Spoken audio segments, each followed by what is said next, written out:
pude dar la clase, tuve algunos problemas con la conexión y anteayer tuve problemas con la señal, entonces creo que no me escucharon mucho, no pudimos abordar todos los temas respecto a los despidos. Entonces, quisiera iniciar la clase preguntándoles si tienen alguna duda y si ya tienen claro cuál es el despido directo, indirecto, el despido directo, el justificado, el despido injustificado y eh, los despidos ilegales.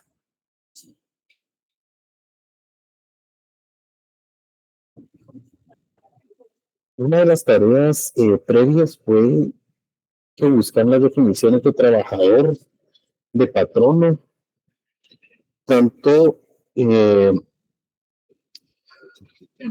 disciplinarias como legales. Y es que precisamente para poder establecer quién en su calidad de patrono puede efectuar algún despido, se hace necesario que conozcamos estas acepciones. Entonces, con base en lo que platicamos, no sé si alguien quisiera que recapituláramos alguno de los temas respecto al despido directo e indirecto y a los despidos que son justificados o injustificados.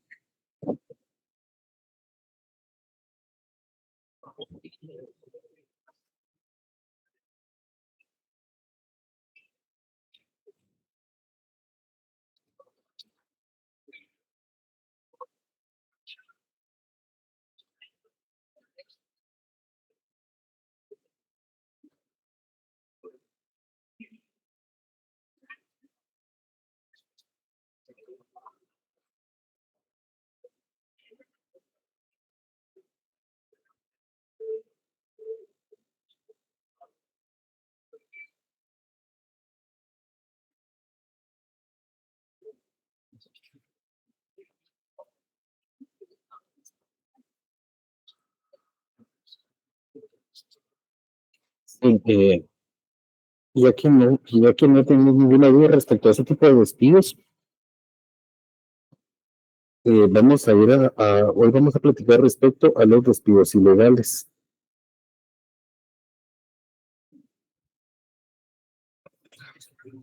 En principio, la diferencia entre un despido eh, directo, justificado y no justificado, pues será la consecuencia jurídica del patrono, que el patrono puede sufrir. Entonces, de igual manera, existen diferentes consecuencias jurídicas para los despidos ilegales. Y es que un despido ilegal es el que está taxativamente prohibido por la ley. Entonces, dentro del Código de Trabajo existen algunas situaciones eh, en las que la ley protege a los trabajadores y en las que, si bien pueden ser despedidos, debe existir un procedimiento previo para poder ejecutar el despido. Esto en garantía de la estabilidad laboral y por características propias y temporales de el trabajador. ¿Alguien podría ponerme algún ejemplo de algún despido que esté expresamente prohibido por la ley?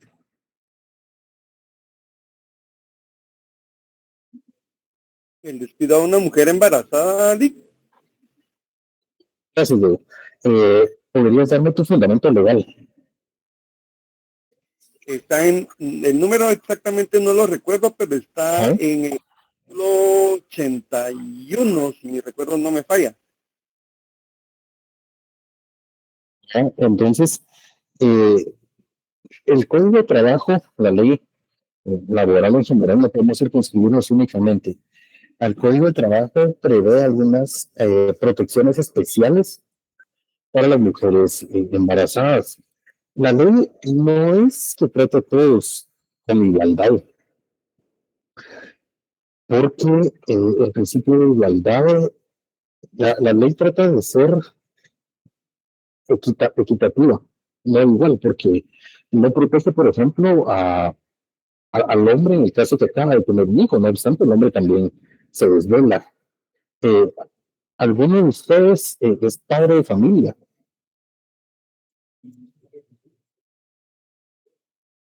los que están acá tienen hijos. Sí, No sé qué edad tengan sus hijos, pero cuando sus hijos estaban recién nacidos, nunca se desvelaban, nunca los despertaron en la noche. fijo. Sí.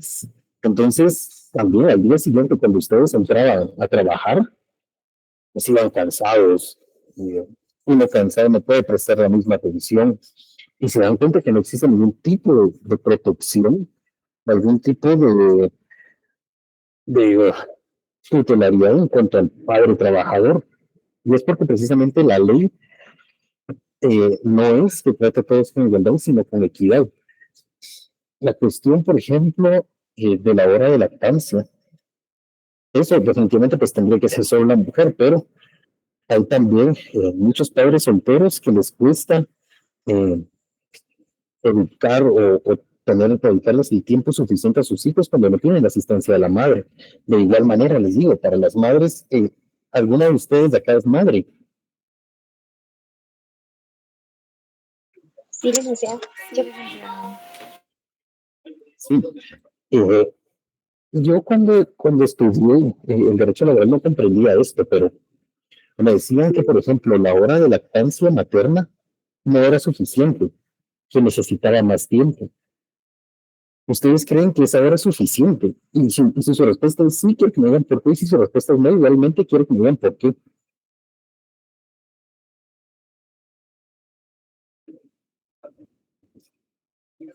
Para las Yo digo madres. que no es Ajá. mejor que opinen las madres primero, ¿no? Algunas de ustedes que sean madres, ¿creen que la hora de lactancia es suficiente? No, Lick, en mi opinión no, por 2 puntos. Regularmente la mayoría de madres con las que he trabajado y yo misma, lo que hacíamos era tal vez salir 1 hora antes por el tema del tráfico. Pero igual se incurría en tráfico y no basta solo ese tiempo para alimentar al bebé tampoco, ¿verdad? O tenía compañeras que llevaban sus productos o sus equipos para poder extraer su leche y guardarla, pero no era suficiente con ese tiempo tampoco. Entonces, por esos 3 motivos creo que no, no es suficiente. Gracias. ¿Quién más que quiera participar que nos diga porque sí es suficiente o no es suficiente el tiempo que la ley establece para alimentar a los hijos? Sí, porque los niños, los bebés no comen una vez al día. Sí, y más que eso, si atendemos al espíritu de la norma, es precisamente que la madre tenga suficiente tiempo pues para alimentar a su hijo en atención a que el mejor medio para alimentarlo en edad temprana pues será la lactancia materna. Entonces, pues eso es exclusivo de la madre. Sin embargo, hay algunos aspectos que uno no comprende, sino hasta que platica con alguna mujer que ha vivido esa experiencia. Por ejemplo, todos los que trabajamos, sabemos que tenemos 1 hora de almuerzo y educamos nuestro cuerpo para que a esa hora pues nos dé hambre y aprovechamos la hora completa para comer. Claro, hay algunas personas que durante esa hora pues pueden aprovechar para otras muchas situaciones. Sin embargo, un niño no es que puedan decirle que tiene 1 hora para comer, probablemente cuando la madre llegue no va a tener hambre, acaba de tomarse una pacha, ¿sí? Entonces, y durante esa hora probablemente el niño la va a pasar jugando y entretenido o en cualquier situación y no va a querer comer. O sea, un niño no puede, a un niño durante la primera etapa de su vida no puede ponérsele el tiempo para comer. Entonces, todas estas tutelaridades que la ley prevé para las madres y en general, también cuando la ley hace alguna distinción específica para personas de la tercera edad, para personas con alguna característica especial, se le llama discriminación positiva, porque segmentan a la sociedad. el primer sesgo social que se realiza es entre hombres y mujeres, por cuestiones biológicas que son evidentes. Sin embargo, aún entre hombres y mujeres, la ley ya hace alguna discriminación entre las mujeres que no son madres y las mujeres que son madres. Les otorga algunas características, algunos derechos, algunos beneficios especiales. Entonces, terminamos con la igualdad que existe ante la ley y podemos notar que la ley al final termina siendo no igualitaria, pero sí equitativa, porque también otorgar los derechos a personas que no lo necesitan es innecesario. Y un aspecto del desarrollo económico de los países es precisamente el derecho laboral. Según cómo se encuentre regulado, tienen las empresas incentivos para contratar personas o para no contratar. En la época cuando era presidente Alfonso Portillo, la empresa que produce microprocesadores y microprocesadores quiso poner una planta aquí en Guatemala y encontró algunas situaciones que en lugar de ser incentivos terminaron logrando que la planta Intel desde esa época está ahora en Costa Rica.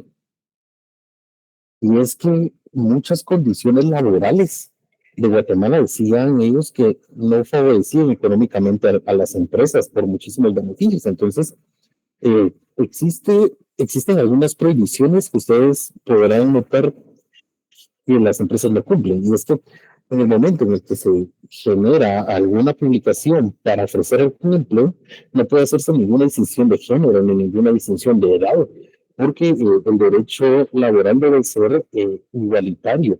Todos debemos tener las mismas oportunidades laborales.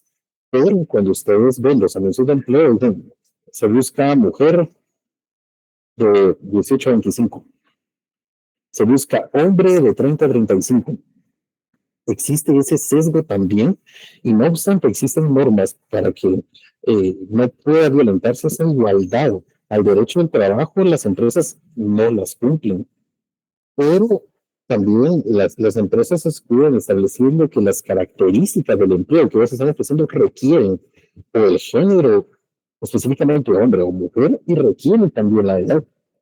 Pero evidentemente en la mayoría de casos pues no es así. Entonces, volviendo a los despidos ilegales, tenemos, el primero que nos comentaron fue el de la mujer embarazada. Ese está, un compañero dice en su primer empleo les piden experiencia. Sí, la cuestión es, no van a tener experiencia si nunca les han dado empleo. Y no es la idea de solicitar experiencia, debería restringirse a algunos puestos si existieran en los centros de trabajo sistemas parecidos al de la carrera judicial, por ejemplo, o existiera una normativa parecida a lo que prevé la ley del servicio civil. Claro, el personal de carrera entran a los 18 años, pero a los 18 años entran en un puesto, luego 2 años luego ascienden, luego vuelven a ascender. Hay muchas promociones, pero que ya están reguladas en la ley. Alguien comentaba acá que no puede regularse. Una compañera nos escribió no hay manera de regular lo que comentaba sobre los requisitos de la edad. Claro que está regulado. En el momento que se ofrece cualquier empleo no puede hacer sin distinción de género ni de edades, más que algunas características propias del empleo. Pues, evidentemente, si quieren contratar un perito contador, no es que pueda llegar a aplicar un bachiller y viceversa. Pero no pueden, las empresas están limitadas por ley a que no se restrinja que sea un hombre o una mujer o que exista segmentación en la edad. Si alguien levantó la mano. ¿Alguien tenía alguna pregunta o quería aportar algo a la clase? Candy, ¿sí? Buenas tardes, Candy. Buenas tardes, Lee. Con eso que usted menciona de la edad, yo sí he visto a cada rato, ¿verdad? Esos anuncios, entonces no hay como que algún tipo de denuncia a esos establecimientos que se pueda hacer o algún proceso, ¿o no? Sí, claro, todas las acciones por parte de patronos eh, o de lo que pasa es, no quiero extenderme mucho en ese tema, pero antes de que los contraten, pues realmente no son sus patronos, son empleadores que no han contratado aún. Sí, igualmente, si ustedes pudieran percatarse con la acepción legal de patrono, no es que necesariamente una sociedad anónima termine calificándose específicamente como patrono. Pero, en efecto, si en algún momento algún empleador o un patrono violenta una norma laboral, pueden presentar su denuncia ante la Inspección General de Trabajo. Sí, Kenny, Patricia, buenas tardes.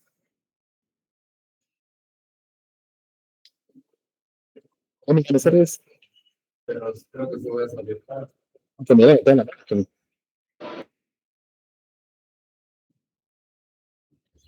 Entonces, como primer supuesto, sí se puede abrir la Inspección General de Trabajo. De hecho, yo he visto que han existido muchos avances en cuanto a la contratación respecto a personas que no son heterosexuales. He visto cómo la Inspección de Trabajo, en efecto, ha logrado la integración de muchas personas ya a que formen parte de la población económicamente activa. Y es que también es importante que en un país en vías de desarrollo, como nos llaman a nosotros, la mayor parte de la población sea población económicamente activa para aumentar niveles de producción, industrialización y otras muchas situaciones. Y ese es otro tema que pretende garantizar el derecho a trabajo. Entonces, además del caso de las mujeres embarazadas, ¿qué otro despido está prohibido por la ley expresamente? Buenas tardes, Rick. Podría ser Cuando la una persona se discriminación de suspendió. etnia. ¿Qué cosa es la discriminación de etnia? ¿Perdón? No entiendo la pregunta. No, yo le decía, también podría ser motivo de despido la discriminación por etnia. Sí, o sea, cualquier, tal vez no es tanto el hecho de que lo despidan, porque para ese momento ya fueron contratados, más es el hecho de que no contraten o requieran algunas cualidades personales ajenas eh, ajenas a la preparación profesional. Leslie Marisol, buenas tardes. A mí me sucedió que una vez yo trabajé en una empresa, ¿Ah? pero querían que yo utilizara una información que yo sabía que no se había obtenido de una forma legal. Entonces, yo presenté mi carta de renuncia y como yo no la quise utilizar, ellos me iban a despedir cuando yo ya llevaba mi carta de renuncia. Entonces, también eso puede ser, se podría tomar como un despido injustificado o cómo sería cuál sería el tratamiento de ese asunto. Ese es un despido directo injustificado. ¿No? En cualquier caso, le conviene, o sea, desde el punto de vista económico, le conviene más que la despida que renuncie, porque si usted renuncia, va a perder el derecho a la indemnización por tiempo servido, mientras que si usted la despide, goza del derecho de indemnizar, y si no le pagan indemnización por tiempo servido, aún tiene el derecho de emplazar el patrón ante los tribunales de justicia para que le prueben la justa causa del despido. Pero si eso sería un despido directo, injustificado. Diego Hernández, buenas tardes.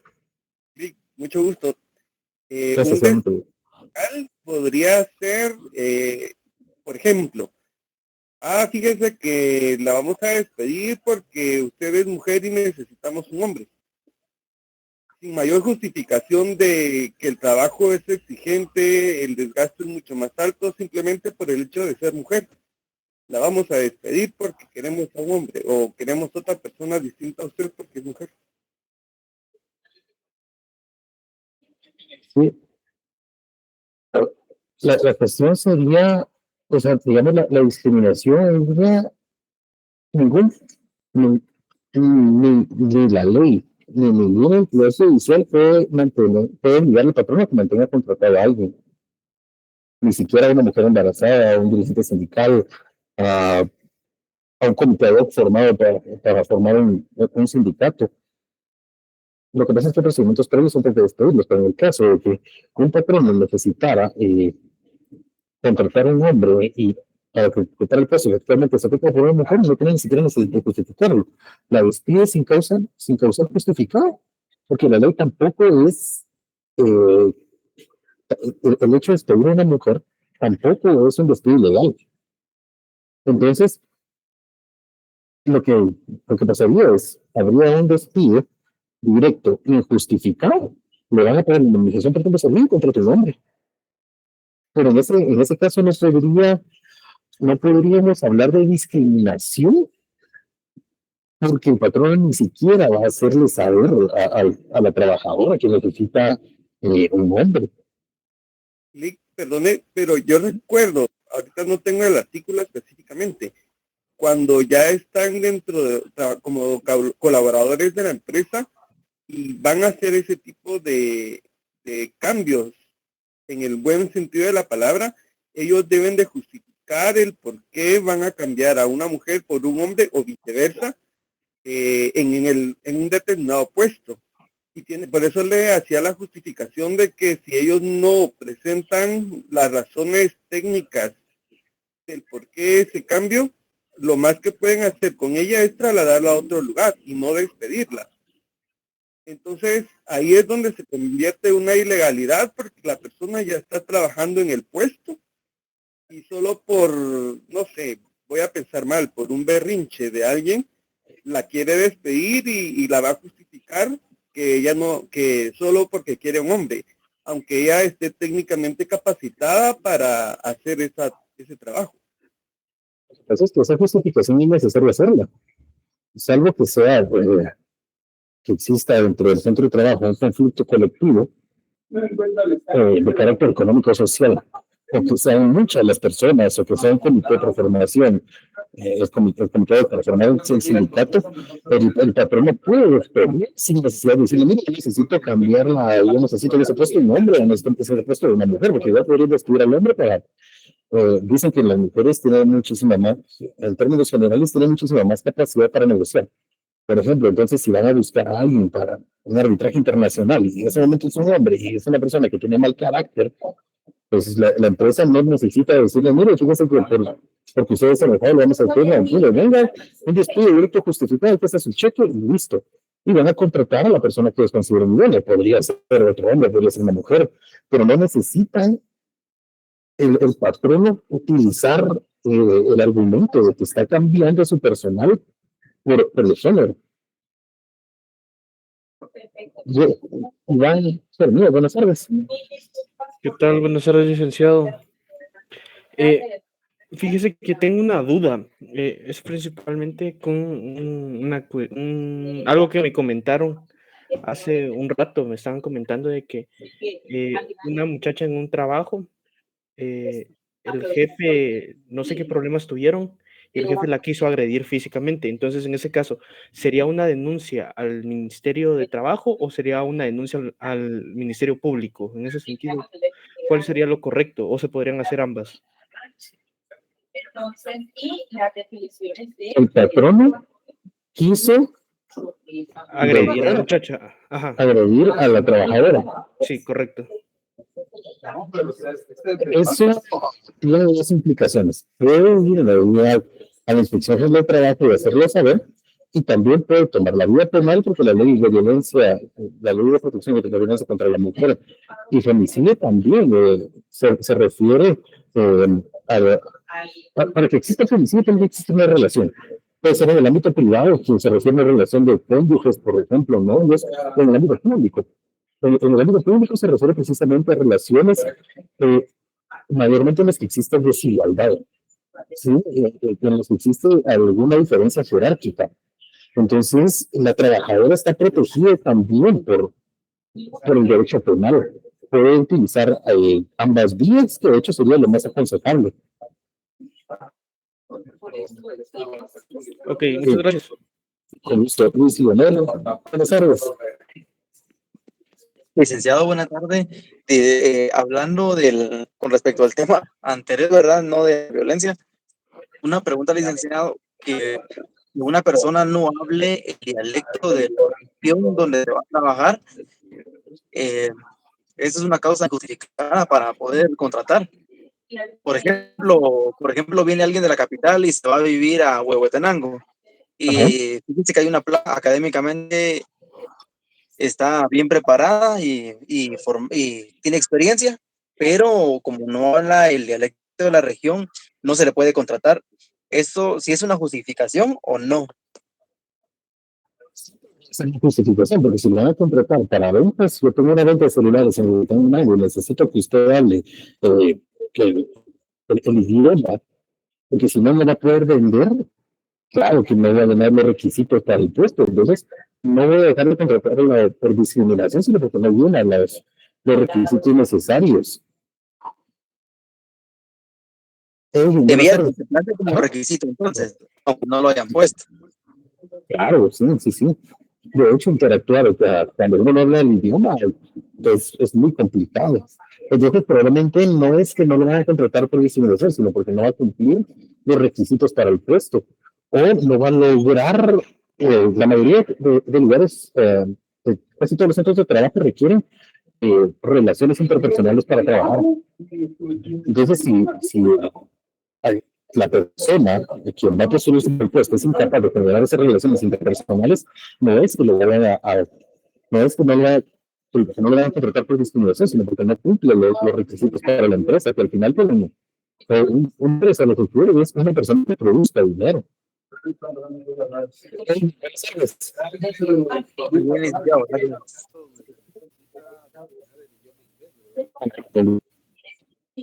Buenas tardes. Buenas tardes, licenciado. Solo para ampliar el tema, el fundamento legal del despido indirecto está en los artículos 79 y 80 del Código de Trabajo. El 79 pues, remarca todo lo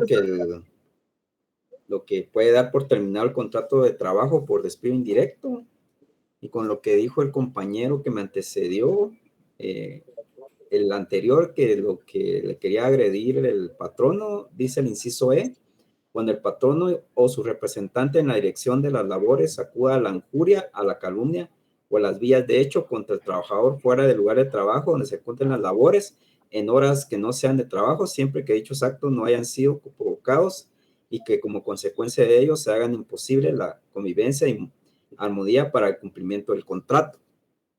Entonces eso es despido indirecto. Entonces ahí podría acudir por la vía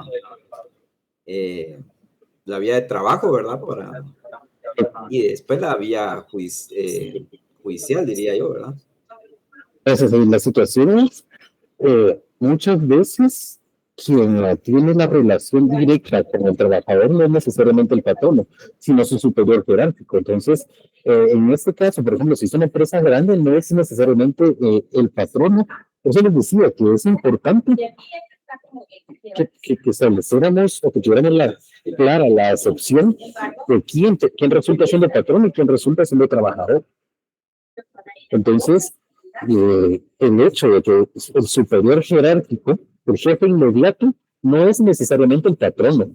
En todos los casos, hay otros en los que sí, pero en la mayoría de casos, en empresas que son grandes, el jefe inmediato no es necesariamente el patrón. Entonces, cuesta un poco encuadrar una causal de despido cuando el patrón ha sido el patrono que acudió a los días de hecho. Luego, buenas tardes. Gracias, Lick. Entonces, podría, según puedo entender, un despido ilegal es cuando no se cumple el procedimiento administrativo de despido. Solo se me ocurrió despedirlo y sin más justificación.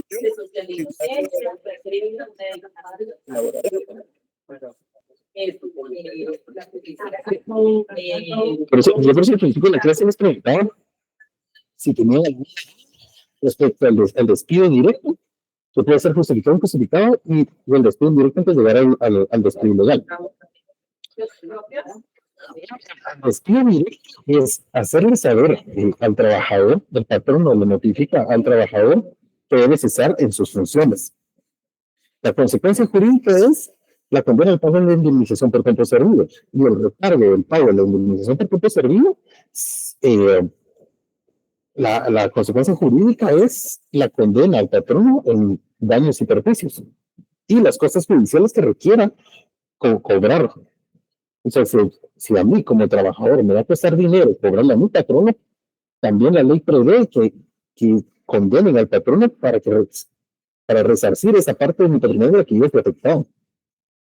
Esa es la consecuencia del despido directo injustificado. El despido directo justificado se hace saber al trabajador que ya no debe cesar en sus labores debido a alguna de las circunstancias que prevé el artículo que es el 77.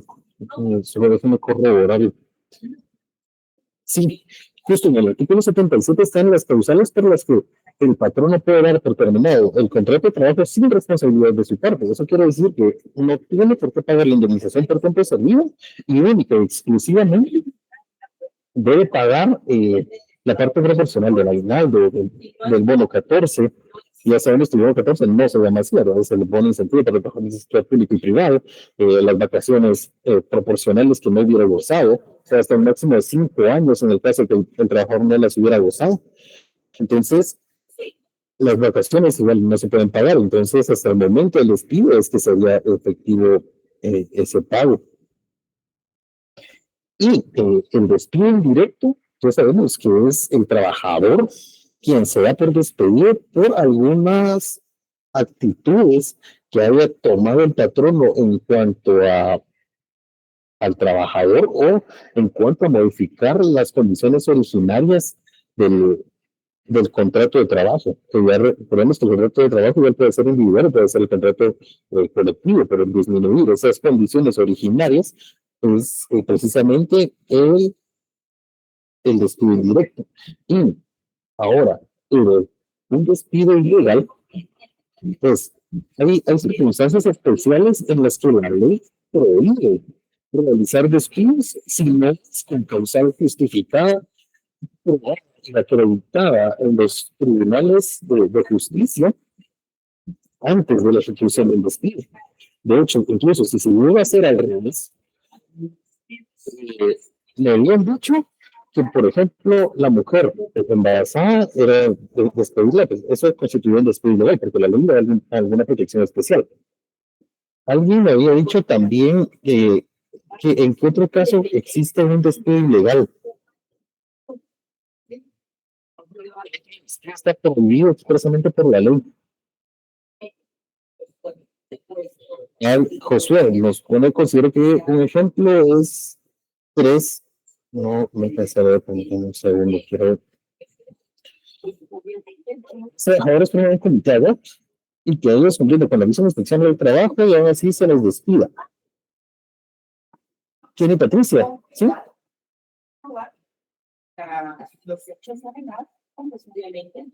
Maite, buenas tardes. Buenos días, buenas tardes. Un despido ilegal podría considerarse cuando una empresa o una entidad ha sido emplazada por un conflicto colectivo y se despiden a los trabajadores. Correcto. Entonces procede a la cancelación. Todavía la consecuencia jurídica del despido ilegal. En un centro emplazado sí pueden suscitarse despidos desde que se plantea el conflicto colectivo de carácter económico social, que puede ser por muchas razones, no necesariamente para la negociación de un pacto colectivo.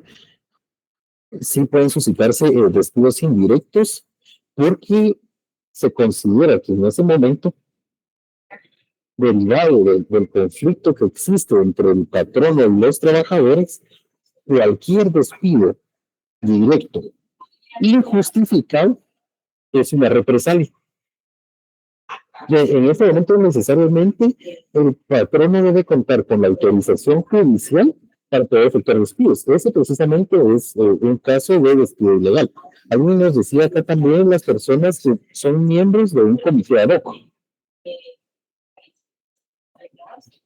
Perdón, solo antes de entrar al comité ad hoc. Si una empresa está intervenida puede realizar despidos. Intervenida se refiere a la intervención del Código Civil, que lo juez la intervenga, ordene la intervención. ¿O qué tipo de intervención?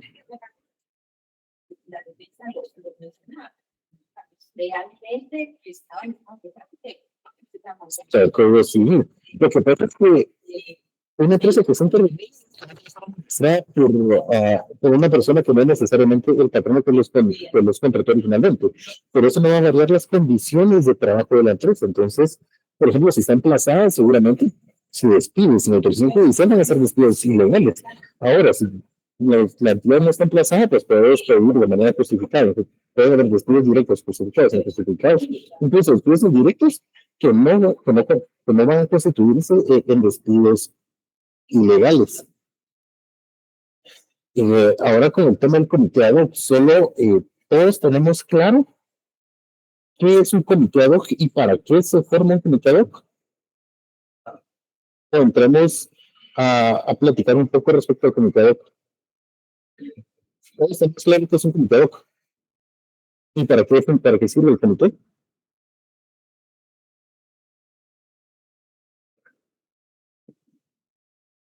¿Alguien? Licenciado, buena tarde. Sí, buenas tardes. Sería para resolver cuestiones de carácter económico, social dentro de una entidad. Este comité ad hoc, tengo entendido de que a diferencia del sindicato se forma con 3 miembros y que la temporalidad no es solo durante el conflicto, no se extiende a otras situaciones. Sí. Todos estamos claros entonces en qué es un comité ad hoc. Entonces, lo que no quiero es que platiquemos de la inamovilidad de los miembros del comité ad hoc, pero sin saber qué es un comité ad hoc.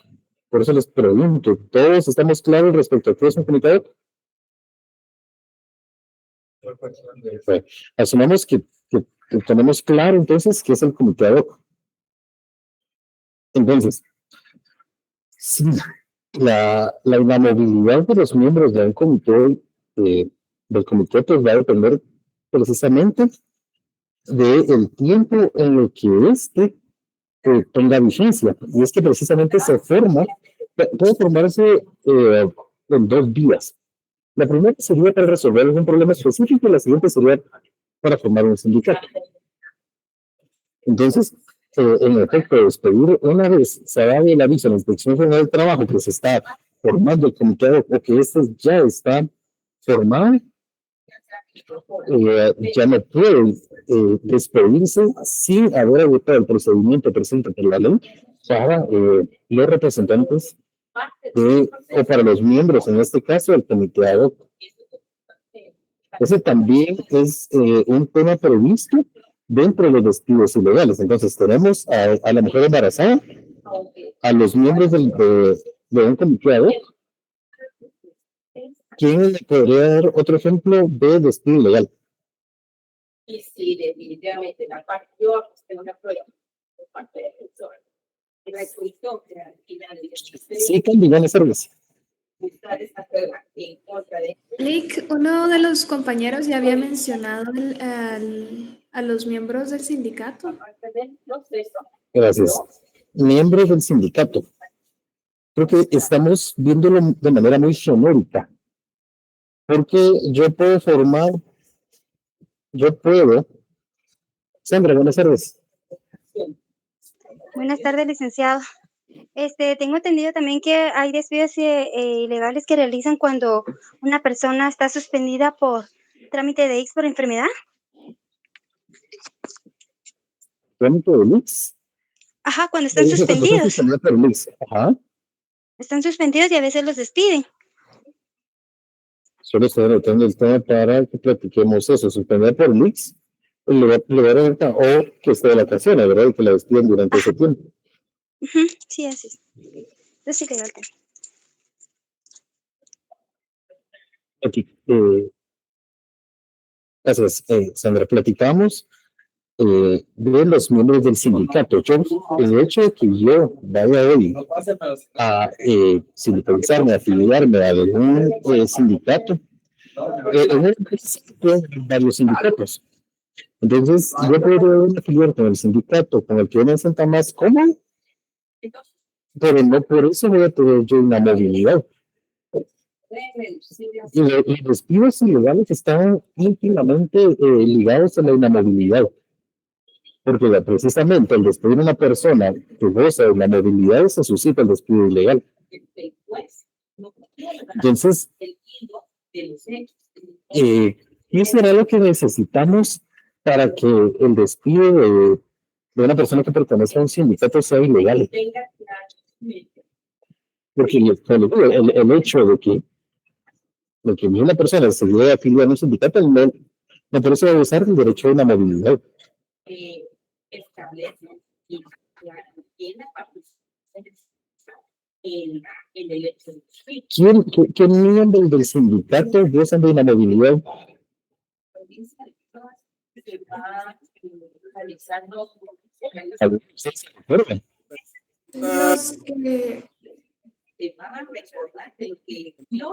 Los que lo forman, Nick. Bien. ¿Sí? La junta directiva.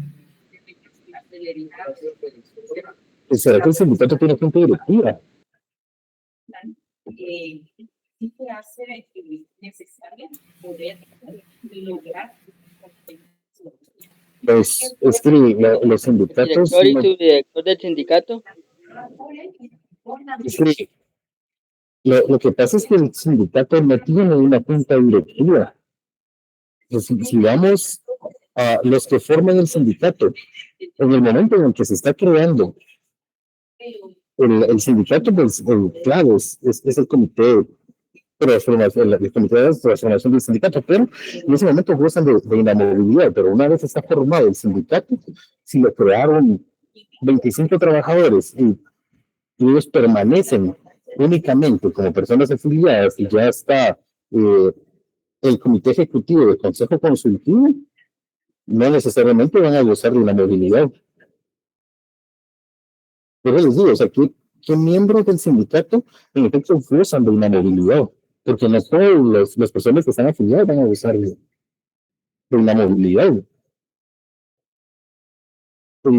La ventaja que podrían tener es que el sindicato en el momento del despido podría asistirlos en la inspección de trabajo y dentro del proceso judicial si se hiciera necesario, pero no es el hecho de que todas las... Alguien escribía que la Asamblea General del Sindicato tiene la movilidad de despedir a miembros de la Asamblea General constituyen un despido ilegal, pero quiero ponerles el ejemplo de alguna empresa, la Coca-Cola, por ejemplo. Supongamos que la Coca-Cola tiene 5,000 trabajadores. De esos 5,000 crean el sindicato de empleados y trabajadores de Coca-Cola Guatemala. Entonces, 4,000 personas van a afiliarse a ese sindicato. No es que las 4,000 personas van a tener derecho a la inamovilidad. La inamovilidad también resulta siendo impropia, lo vamos a ver más adelante. Pero realmente quienes tendrían derecho a la inamovilidad una vez ha sido ya formado el sindicato y ya está inscrito. Se recuerdan que en un caso práctico yo les preguntaba también en dónde se inscribió el sindicato. Entonces, una vez está inscrito ya el sindicato, van a gozar de la movilidad únicamente el comité ejecutivo y el consejo consultivo. Entonces, no podemos nosotros decir que los dirigentes sindicales tienen la movilidad, porque no necesariamente las personas con más influencia dentro del sindicato que serían sus dirigentes pueden formar parte del comité ejecutivo o del consejo consultivo. Entonces, por imperativo legal o porque la ley así lo prescribe, quienes gozan de una movilidad dentro de un sindicato son el comité ejecutivo y el consejo consultivo. Para su prontuario, busquen cuántas personas conforman el comité ejecutivo y cuántas personas conforman el consejo consultivo. Eso agréguenlo a su prontuario, que solo un pequeño paréntesis. El viernes tenemos ya el primer parcial. El 16, pasado mañana, tenemos ya el primer parcial. Entonces, hoy vamos con Andrea, vamos a hacer el checklist de las tareas. Para todas las personas que ahora se entregaron, lo vamos, como les había comentado, voy a tratar de ponderar las tareas hasta 20 puntos para que el parcial valga 50 puntos. Voy a hacer un formulario para de unas 25, no sé si 25 o 50 preguntas, para que cada una valga, ya sea o un punto o 2 puntos. Entonces, para que empecemos a prepararnos, yo mañana les voy a poner el listado de los temas que van a entrar en el segundo parcial, para el primer parcial. De hecho, es el primer y único parcial, porque ahí tenemos ya solo el final sobre 30 puntos. Mañana les voy a dar los temas, ya para que los tengamos. Mañana voy a tratar de darles clases media hora. Y la siguiente media hora creo que lo utilicemos para resolver las dudas que tengan respecto a los temas del parcial, porque no hemos tenido muchos días, no hemos tenido tanto tiempo de clases, muchos días de clases. Entonces, que tengamos tiempo también para que puedan resolver las dudas. Yo con todo gusto les contesto las dudas que ustedes tengan de casos prácticos, de temas, incluso si ustedes quisieran personales, pero si tienen algún problema en su trabajo o algo, pero mañana sí quisiera que lo utilizáramos para resolver las dudas de los temas propiamente que van a entrar en el parcial, para que aprovechemos ese lapso de tiempo. Entonces, volviendo al tema, para su prontuario, ¿cuántas personas conforman el comité ejecutivo y el consejo consultivo y cómo se eligen?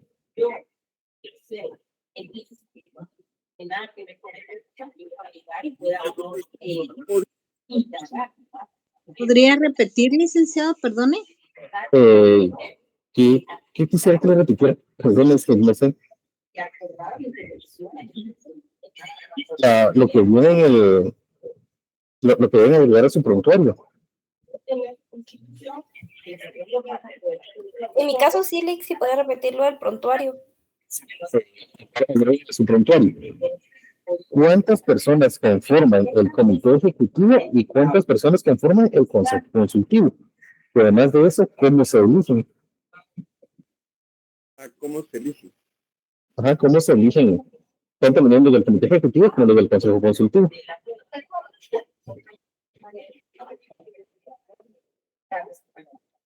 Gracias. Con gusto. Entonces, ya estamos claros respecto a qué es un despido ilegal. Así, mañana solo los enumeramos al iniciar la clase.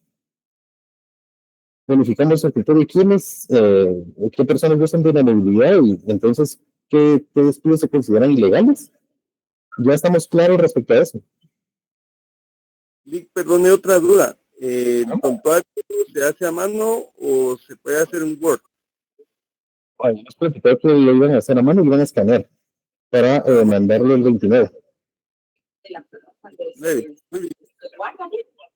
Entonces, solo quiero preguntarles, ¿tienen alguna duda respecto a los despidos directos, justificados, injustificados, despidos indirectos y despidos ilegales?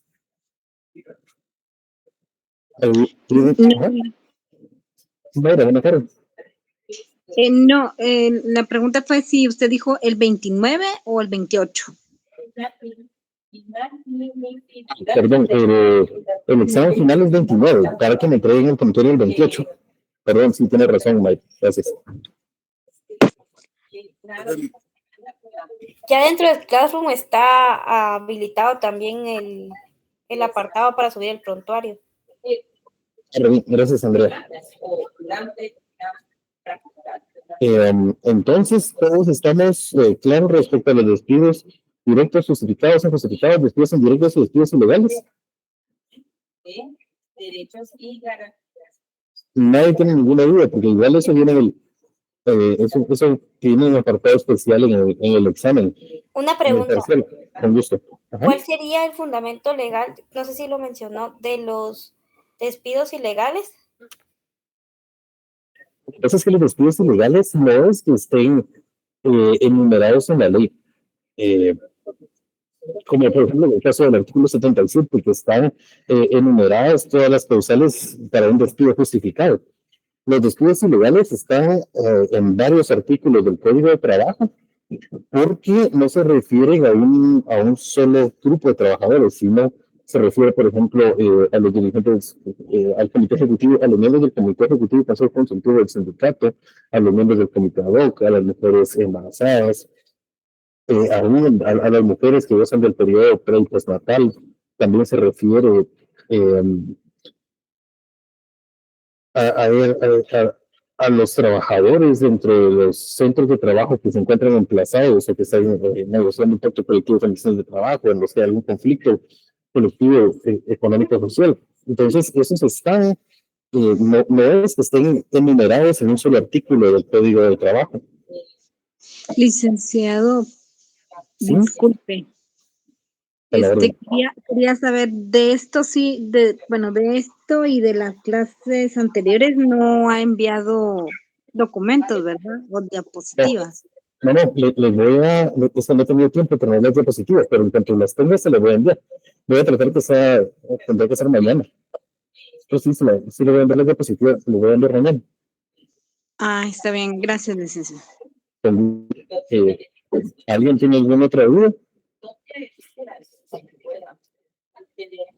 Entonces, terminando la clase por hoy, mañana vamos a abordar cuáles son los casos de los despidos ilegales y vamos a platicar un poco respecto a la inamovilidad. Si tienen dudas, mañana en la de 4:30 a 5 voy a tratar de resolverles todas sus dudas. Si no tuvieran dudas, pues ampliamos el contenido para el contenido respecto a la inamovilidad. Y voy a enviar las diapositivas y recuérdense que los viernes es ya el primer parcial. Entonces, con gusto, voy a compartir la clase con ustedes hoy. Nos vemos mañana con los temas que les comenté. Vamos a enumerar los despidos ilegales y vamos a platicar respecto a la inamovilidad. Te hacen feliz tarde, compañeros. Muchas gracias, licenciado. Buenas tardes. Buenas tardes. Gracias, licenciado. Buena tarde.